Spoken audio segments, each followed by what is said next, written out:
Hello everyone and welcome to the From a Writer's Perspective podcast, in which we will dissect the stories that influenced us, analyze how they created, and explore more about the writers behind them. And spoiler warnings, I would say, by the way, that if you wanna listen to this episode, I would definitely advise you to play the game first, because we really want to talk about the story structure, so we will go into spoilers. And there's actually a bundle for Ukraine now where you can get the game and 1,000 others for the small price of €10. Alright, so you played this game, Backbone. So disclaimer for me, the only thing I know about this game is what you told me and the interviews you sent me. Well, what I found interesting is that it started with a Kickstarter in 2017 and was promised to be delivered in 2019, which it came out in 2021. They did release a playable demo in 2019, which was basically the prologue, the first act. And there's a certain setup, that first part of the game. Mm-hmm. Now, the story in itself is basically, think of a detective noir in pixel art, beautifully done, jazz music as a soundtrack.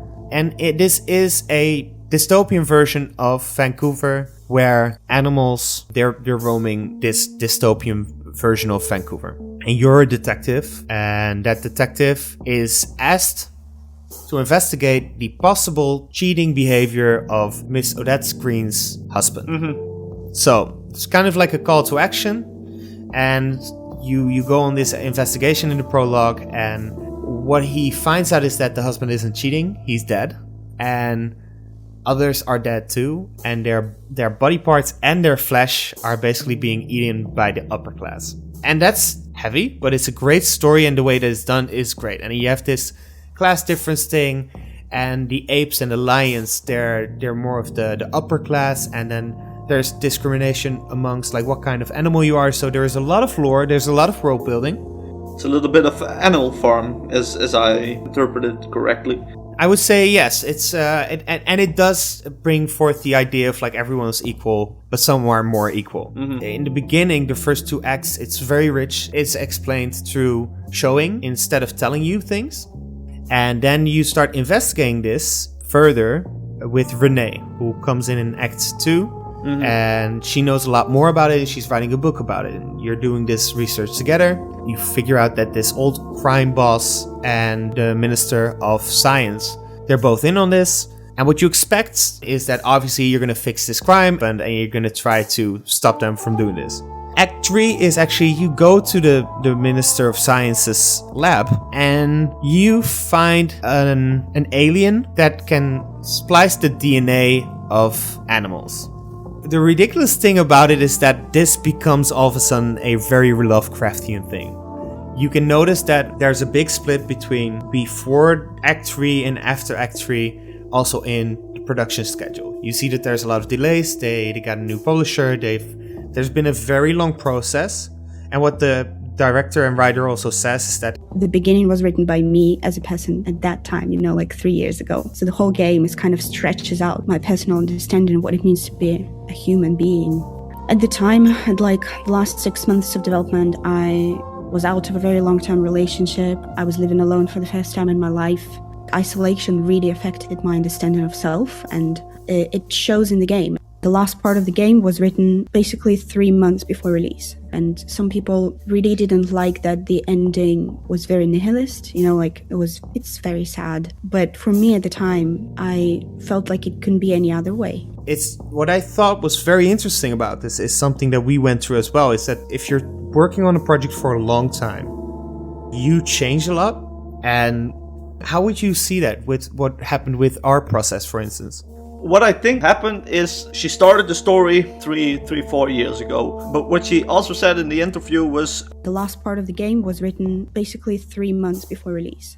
So you start a story, you write it up until a certain point, and then the game developers have to program everything. Programming takes a lot more time and much more people than writing a story. Mm-hmm. So what probably happened is they programmed the game up until a certain point, and then she had to fill in this last 3 months of story. That's probably also why the pacing is so weird. So you have this period of 3 years of writing and this period of 3 months of writing. And I think that's what happened. Mm-hmm. And I think we had this as well. Our third story that we wanted to create about a captain we were in very different times of our process and our life, and you had very different influences, and all of a sudden Lovecraftian elements were added then to the story at some point, and I couldn't completely connect with that or click with it because it was such a different thing from what I expected that story to be.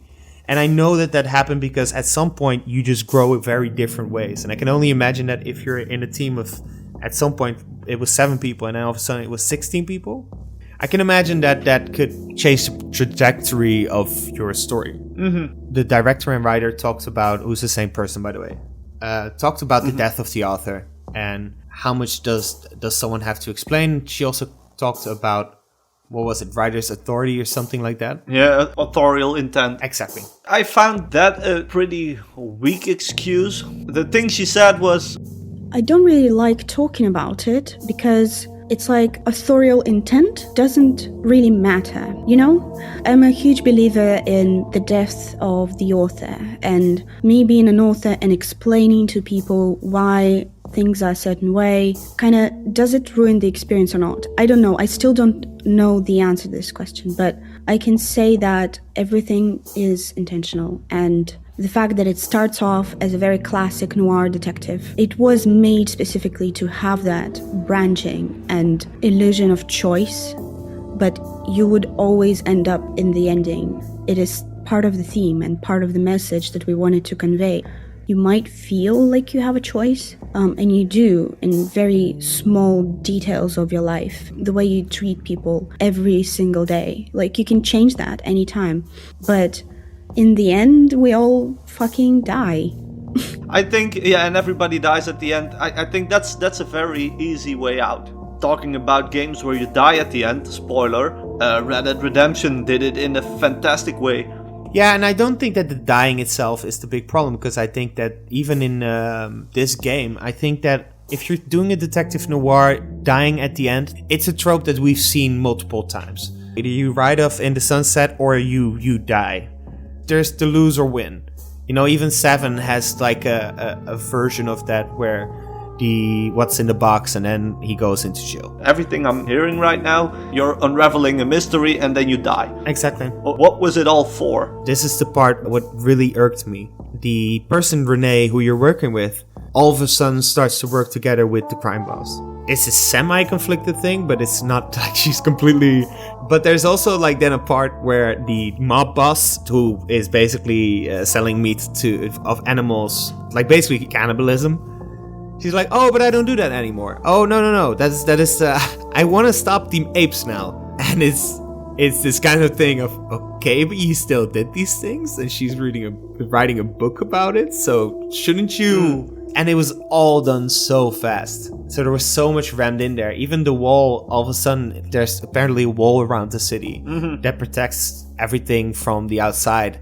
The computer thing that I was talking about with all the files, that's actually a thing that they do at the end of the second act, I think, to kind of prepare you for the third act. So you already see that they're also dropping so much exposition then in like a computer that you have to hack, and then there's like a lot of files that you can read. Like, it's basically an info dump at that point, and they're like, oh, by the way, this is what we're going to talk about a little bit more in Act 3.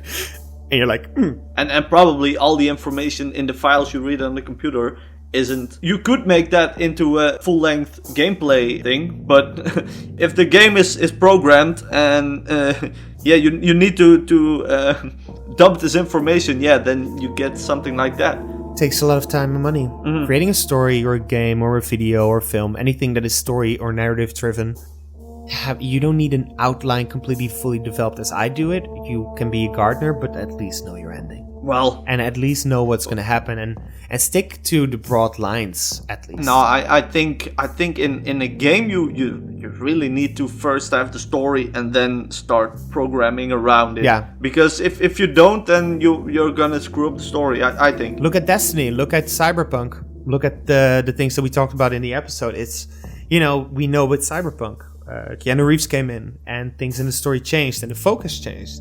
And with Destiny, we know that there was a meeting with the execs and they said, we are not sure about this direction. Joseph Staten, go, and we'll get someone else to do the story. The same thing could have happened here where maybe the men in suits were like, I I think this should be a science fiction story and we need aliens. What was also not in the game, which I think would have been a great thing, is having smell as a big part of the game because they're animals, and it would have been like investigation elements would have been there as well with smell, and there were a lot of great ideas and there was a lot of great potential. It's gonna have a prequel, and I hope that they learn from these mistakes and that the story that's coming, that it will talk more about the discrimination amongst different kinds of animals and the detective noir edge. It would be great to see a lot more of that. And it would be great to see a lot more of the city as well, and a little bit of an idea of what's happening behind the wall.